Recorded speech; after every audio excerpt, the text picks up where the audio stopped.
When something is important enough, you do it even if the odds are not in your favor. If you get up in the morning and think the future is going to be better, it is a bright day. Otherwise, it's not. And you want to live. Why do you want to live? What's the point? What inspires you? What do you love about the future?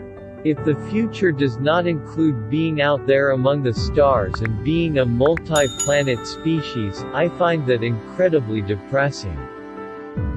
When Henry Ford made cheap, reliable cars, people said, "Nah, what's wrong with a horse?" That was a huge bet he made, and it worked. It's okay to have your eggs in one basket as long as you control what happens to that basket.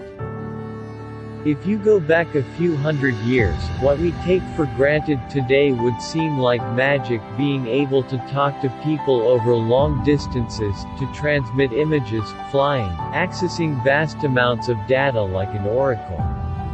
These are all things that would have been considered magic a few hundred years ago. The first step is to establish that something is possible, then probability will occur.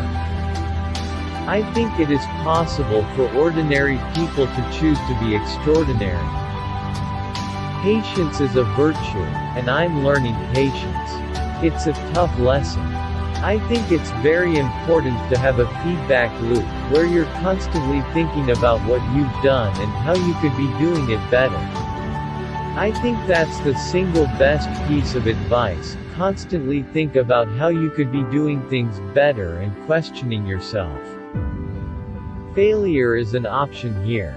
If things are not failing, you are not innovating enough.